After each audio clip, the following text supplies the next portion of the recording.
எடப்பாடி பழனிசாமி தான் சொல்றாரு இது வீடியோ. இந்த ஜெயலலிதா டிவி ஒரு நாள் பார்த்தேன், நான் பார்க்கறது இல்லை. வீடியோ ஆட்சி இந்த வீடியோ மூஞ்சி வீடியோ ஆட்சி தான் தெரியும். மூஞ்ச பாத்தீங்களா? மூஞ்சிங்க மூஞ்சே தெரியல. எங்க ஆட்சியை பார்த்து வீடியோ ஆட்சின்னு சொல்லிக்கிறீங்க. இன்னும் பண்ணல, ஒண்ணுமே செய்யல. என்னடா செய்யறாங்க?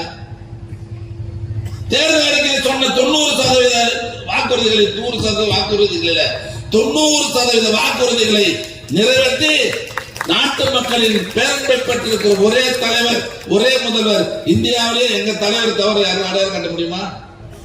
என்ன செய்யல? நாங்க ஆட்சி வந்து 1000 ரூபாய் கொடுக்கணும். இன்னைக்கு 1,17,00,000 குடும்பங்களுக்கு 1000 ரூபாய் தரோம். எவ்வளவு? 1,17,00,000 குடும்பங்களுக்கு 1000 ரூபாய் வீதம் பணம் தருகிற ஆட்சி திமுக ஆட்சி இல்லையா? இதோட சிலது எனக்கு வரலன்னு சொல்லுவாங்க. எனக்கு வரல நீ சொல்லப்பா. 1,14,000 பேர் வாங்கி எனக்கு வரலப்பா, கொஞ்சம் பொறுத்துங்க. கொஞ்சம் ரூபாய் தட்டுப்பாடு இருக்குது, கஜானாவில் கொஞ்சம் பணம் இல்லை, ரெடி பண்ணி தலைவர். நிச்சயமா அந்த பணத்தை யாரெல்லாம் அந்த தகுதி உள்ள குடும்பங்களுக்கு அந்த பணத்தை நாங்கள் நிச்சயமாக பெற்றுத் தருவோம் என்ற வாக்குறுதியை இந்த நேரத்தில் நான் தெரிவித்துக் கொள்ள கடமைப்பட்டு